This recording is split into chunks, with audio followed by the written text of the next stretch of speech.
সবাই যখন মৃত্যুটাকে ভীষণ ভয় পায়, আমি তখন হাসতে হাসতে আল্লাহর কাছে ভীষণ সন্তুষ্টি নিয়ে পৌঁছাতে চাই যে আমি একটা ন্যূনতম ওই জীবনটা লিড করতে পারলাম, আমি একটা ইনসাফের হাসি নিয়ে আমি আমার আল্লাহর কাছে পৌঁছাতে চাই। সুতরাং আগামী 50 বছর বাঁচলাম, কোনো ইম্প্যাক্ট তৈরি হলো না আমার দিয়ে, দেশের জন্য, রাষ্ট্রের জন্য, উম্মার জন্য, জাতির জন্য। কিন্তু আমি ধরেন 5 বছর বাঁচলাম, সেটার মধ্য দিয়ে যদি আগামী 50 বছরের ইম্প্যাক্ট তৈরি হয়, তাহলে অনেকদিন বেঁচে থাকায় কি সাফল্যের? বলেন, শহীদ প্রেসিডেন্ট জিয়াউর রহমান কয়টা দিন বেঁচেছেন, কিন্তু ভাবেন আজকে পর্যন্ত উনি আমার অনুপ্রেরণা।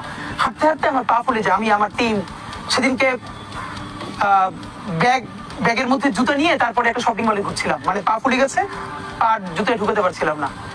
তো জিয়াউর রহমানের একটা ওনার গল্প মনে পড়ছিল, যিনি মাইলকে মাইল যখন হাঁটতেন ওনার সাথে স্টাফদের পা ফুলে যেত, কিন্তু ওনার তো আর্মি ট্রেনিং আছে। তখন তাকে বলতো যে স্যার আপনার তো আর্মি ট্রেনিং, আমরা তো আর পারি না। এই জন্য ওনাকে মানুষ রাখাল রাজা বলতো। আমরাও সারা বাংলাদেশের 56,000 বর্গ মাইলে হাঁট